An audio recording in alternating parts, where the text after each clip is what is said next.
ಪುಸ್ತಕನು ನಮಗ್ ತಿಳಿಲಿಲ್ಲಪ್ಪ ಅಂತಂದ್ರೆ ಸಂಗಮ್ ಶರಣಂ ಗಚ್ಚಾಮಿ ಅಂತಕ್ಕಂಥದ್ದು ಬುದ್ಧ ಹೇಳ್ತಾನೆ. ಈ ಜಗತ್ತಿನಲ್ಲಿ ಅತ್ಯಂತ ಬುದ್ಧಿವಂತವಾಗಿರ್ತಕ್ಕಂಥ ಗೌತಮ ಬುದ್ಧ ಗುರುನು ಒಳ್ಳೆ ಮಾರ್ಗ ಕೊಡ್ಲಿಲ್ಲ, ಪುಸ್ತಕನು ನಿನಗೆ ತಿಳಿಲಿಲ್ಲಪ್ಪ ಅಂದ್ರೆ ಸಂಗಮ್ ಶರಣಂ. ಸಂಗಮ್ ಶರಣಂ ಅಂದ್ರೆ ಗೆಳತನ ಮಾಡು. ಯಾವ ಒಳ್ಳೆಯವನಿದ್ದಾನೆ, ಯಾವ ಹುಷಾರಿದ್ದಾನೆ, ಯಾವ ಒಳ್ಳೆ ಮಾರ್ಗ ತೋರಿಸ್ತಾನೆ, ಯಾವ ಇಂಟೆಲಿಜೆಂಟ್ ಇದ್ದಾನೆ, ಅವ್ರ ಜೊತೆಗೆ ಸಂಘವನ್ನು ಮಾಡು. ಅವನ ಹತ್ತಿರ ಇರ್ತಕ್ಕಂಥ ವಿಚಾರಗಳನ್ನು ಕೇಳಿಕೊಂಡು ನೀನೆ ಮುಂದೆ ಸಾಕ್ತಕ್ಕಂಥ ಕೆಲಸವನ್ನು ಮಾಡಬೇಕು ಅಂತಕ್ಕಂಥ ಒಳ್ಳೆ ಬುದ್ಧನ ಮಾರ್ಗದಲ್ಲಿ ತಾವೆಲ್ಲರೂ ನಡೀತಕ್ಕಂಥವ್ರು ಆಗಬೇಕು ಅಂತಕ್ಕಂಥ ವಿಚಾರವನ್ನು ಹೇಳುತ್ತಾ, ನೀವೇನಿಲ್ಲ ಯಾರ್ಯಾರು ಚೆಕ್ ತಗೊಂಡಿರಿ, ಯಾರ್ಯಾರು ಸನ್ಮಾನ ಮಾಡ್ಕೊಂಡಿರಿ, ಬಹುಶಃ ನೀವೆಲ್ಲರೂ ಮೊಬೈಲ್ದಲ್ಲಿ ನೋಡಿರ್ಬೋದು. ಒಂದು ಸಣ್ಣದೊಂದು ಘಟನೆ ಹೇಳಿ ನಾನು ಮಾತು ಮುಗಿಸ್ತೇನೆ. ಹಿಂಗೆ ಒಬ್ಬ ಇಬ್ರು ಗಂಡ ಹೆಂಡತಿ ಇದ್ರಂತ, ತಾಯಿಗೆ ವಯಸ್ಸಾಗಿತ್ತಂತ. ಆ ತಾಯಿಗೆ ಆ ಮಗುವಿಗೆ ಬಹಳ ನೀವು ಹೆಂಗೆಲ್ಲ ಇಂಥ ಸ್ಕೂಲ್ದಲ್ಲಿ, ಪ್ರೈವೇಟ್ ಸ್ಕೂಲ್ದಲ್ಲಿ ಓದಿಸಿ ಒಳ್ಳೆ ದೊಡ್ಡ ಉನ್ನತವಾಗಿರ್ತಕ್ಕಂಥ ಸ್ಥಾನಮಾನದಲ್ಲಿ ಮಗುವಿಗೆ ಹೋಯ್ದರು. ಮದುವೆ ಮಾಡಿ ಬಿಟ್ಟಿರ್ತಾರ ತಾಯಿದ ವಯಸ್ಸಾಗಿರ್ತದ. ಆ ತಾಯಿದ ವಯಸ್ಸಾದಾಗ ಆ ಮಗು ಏನ್ ಮಾಡಿರ್ತಾನ, ದೊಡ್ಡವಾಗಿರ್ತಾನ, ಮದುವೆ ಆಗಿರ್ತದ. ಅವ ಏನ್ ಮಾಡಿರ್ತಾನ್ರಿ, ಈಗ ನಾಯಿ ಬರ್ತಲ್ಲ ಒಳಗ, ನಾಯಿ ಬಂದ ನೋಡ್ರಿ, ಇಂಥದೊಂದು 4-8 ಲಕ್ಷ ರೂಪಾಯಿ ನಾಯಿ ಸಾಕಿರ್ತಾನ. ನಾಯಿ ಸಾಕಿರ್ತಾನೆ 8 ಲಕ್ಷ ರೂಪಾಯಿದು. ಆ ನಾಯಿ ತಾಯಿಗೆ ಏನಪ್ಪಾ ಅಂತಂದ್ರ ಸಸಿ ಸೇರ್ತಾ ಇಲ್ಲ, ಸ್ವಲ್ಪ ಸೀರಿಯಸ್ ಅದ ಇದು. ನಾ ಹೆಣ್ಮಕ್ಳು ಹೆಚ್ಚಿಗಿದ್ರೆ ಅದ್ರ ಸಂಬಂಧ ಹೇಳ್ತಾ ಇದೀನಿ. ಏನ್ ಬಿಡ್ರಿ ಹೋಗೋದು, ಇಬ್ರು ಅಧಿಕಾರಿಗಳು ಇರ್ತಾರ, ಸಸಿ ಮತ್ತು ಮಗ. ತಾಯಿಗೆ ಸಸಿ ಏನ್ ಮಾಡ್ತಾಳ ಸರ್, ಅಷ್ಟೇ ಬಿಟ್ರೆ ಏನ್ ಮಾಡಲ್ಲ.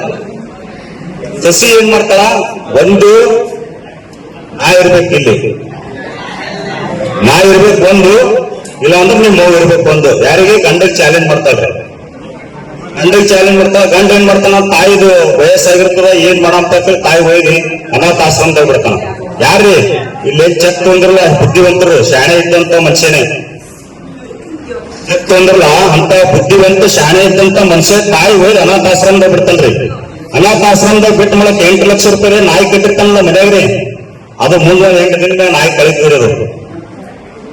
ನಾಯಿ ಕಳೆದಾಗ ಇವಾಗ ಗಾಬರಿ ಬೀಳ್ತಾನ, ತಾಯಿ ಹೋಗಿ ಅದು ಗಾಬರಿ ಬಿದ್ದಿಲ್ಲ. ನಾಯಿ ಕಳೆದಾಗ ಗಾಬರಿ ಬಿದ್ದು ಏನ್ ಮಾಡ್ತಾನ, ಪೇಪರ್ ಅಡ್ವರ್ಟೈಸ್ಮೆಂಟ್ ಹಾಕ್ತಾನ. ಒಂದ್ 8 ಲಕ್ಷ ರೂಪಾಯಿ ನಾಯಿ ಕಳೆದ ಯಾರು ಹುಡುಗ ಕೊಡ್ತೀರ, 1 ಲಕ್ಷ ರೂಪಾಯಿ ಬಹುಮಾನ ಘೋಷಣೆ ಮಾಡ್ತಾನ. ಆ ನಾಯಿಯಲ್ಲಿ ಹೋಗಿರ್ತದೆ ಗೊತ್ತರಿ, ಅನಾಥಾಶ್ರಮಕ್ಕೆ ಹೋಗಿರ್ತದ. ಆಶ್ರಮದವ್ರು ಪೇಪರ್ ನಂಬರ್ ನೋಡಿ ಫೋನ್ ಮಾಡ್ತಾರ, ಸರ್ ನಿಮ್ ನಾಯಿ ಇಲ್ಲಿ ಬಂದವ್ರಿ ಅಂತ ಹೇಳಿ. ಎಲ್ಲಿ ಬಂದವ್ರಿ ಅಂದ್ರೆ ಇಲ್ಲಿ ಅನಾಥಾಶ್ರಮಕ್ಕೆ ಬಂದವ್ರಿ ಅಂತ ಹೇಳಿ.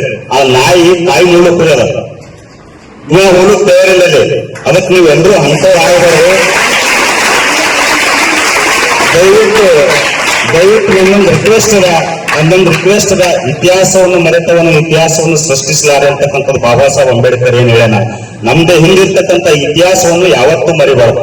ನಮ್ಗೆ ಯಾರು ಸಪೋರ್ಟ್ ಮಾಡಿದ್ರು, ನಮ್ಗೆ ಯಾರು ಸಹಾಯ ಮಾಡಿದ್ರು, ನಮ್ ತಂದೆ ತಾಯಿ ಎಲ್ಲಿ ಕೆಲಸ ಮಾಡಿದ್ರು, ನಮ್ಗೆ ಯಾವ ರೀತಿಯಾಗಿ ಜೀವನ ಸಾಗಿಸ್ಕೊಂಡು ಗೊತ್ತು, ನಮ್ಮ ಇತಿಹಾಸ ಏನದ ಅಂತಕ್ಕಂಥದ್ದು ಒಂದ್ ವೇಳೆ ನಿಮ್ ತಲೆ ಒಳಗೆ ಅರಿವಿತ್ತು ಅಂದ್ರೆ ನೀವು DC ಆಗಲಿ, SP ಆಗಲಿ, IS ಆಗಲಿ, KS ಆಗಲಿ, ಈಗ AC ಆಗಲಿ ಅಂದಾಗ ಮಾತ್ರ ಈ ಸಮಾಜಕ್ಕೆ ಏನಾದ್ರೂ ಕೊಡುಗೆ ಕೊಡಲಿಕ್ಕೆ ಸಾಧ್ಯ ಇದೆ ಅಂತಕ್ಕಂಥ ಮಾತನ್ನು ಹೇಳೋದ್ರ ಮುಖಾಂತರ ನಿಮ್ಮ ಭವಿಷ್ಯ ಮುಂದೆ ಉಜ್ವಲವಾಗಲಿ ಅಂತೇಳಿ ನಾನು ಹಾರೈಸುತ್ತಾ ನನಗೆ ಮಾತನಾಡಲಿಕ್ಕೆ ಅವಕಾಶವನ್ನು ಮಾಡಿಕೊಟ್ಟಿರ್ತಕ್ಕಂಥ ಎಲ್ಲ ಸಿಬ್ಬಂದಿ ವರ್ಗದವರಿಗೆ ತುಂಬ ಧನ್ಯವಾದಗಳನ್ನು ಸಲ್ಲಿಸುತ್ತೇನೆ. ಅತ್ಯಂತ OBC ಜನಾಂಗಕ್ಕೆ, ಅತ್ಯಂತ ಹಿಂದುಳಿದ ವರ್ಗಗಳ ವಿದ್ಯಾರ್ಥಿಗಳಿಗೆ ಉಚಿತವಾಗಿರ್ತಕ್ಕಂಥ ಶಿಕ್ಷಣವನ್ನು ಕೊಡಿಸಲಿಕ್ಕೆ ಇವತ್ತು ಸಂವಿಧಾನಬದ್ಧವಾಗಿ ಈ ಸಮಾಜ ಕಲ್ಯಾಣ ಇಲಾಖೆಯಲ್ಲಿ ಎಲ್ಲ ಜಾತಿ ಜನಾಂಗದ ವಿದ್ಯಾರ್ಥಿಗಳು ಮೇಲೆ ಬರಬೇಕು ಅಂತಕ್ಕಂಥ ಉದ್ದೇಶವನ್ನು ಇಟ್ಕೊಂಡು ಇಂಥ ವಸತಿ ನಿಲಯಗಳಲ್ಲಿ ತೆಗೆದ್ರಲ್ಲ, ಅಂತ ವಸತಿ ನಿಲಯಗಳಲ್ಲಿ ಓದಿ ತಾವು ಕೂಡ ತಮ್ಮ ಎದುರುಗಡೆ ಒಬ್ಬ ಅಸಿಸ್ಟೆಂಟ್ ಕಮಿಷನರ್ ಆಗಿದ್ದಾರಲ್ಲ, ನೀವು ಕೂಡ ಒಬ್ಬ DC ಆಗ್ಬೇಕು, AC ಆಗ್ಬೇಕು, ಒಂದು ಹೈಯೆಸ್ಟ್ IPS ಆಗ್ಬೇಕು ಅಂತಕ್ಕಂಥ ಕನಸನ್ನು ತಾವು ಕೂಡ ಎಲ್ಲ ಕಾಣಬೇಕು ಅಂತಕ್ಕಂಥ ವಿಚಾರವನ್ನು ಹೇಳುತ್ತಾ, ತಮ್ಮ ಎದುರುಗಡೆ ಸೋದರಿ ಶಿವಮ್ಮ ಮೇಡಮ್ ಅವರು ಕೂತಿದ್ದಾರೆ. ಅವರು ಕೂಡ ಅತ್ಯಂತ ಕಡು ಬಡತನದಲ್ಲಿ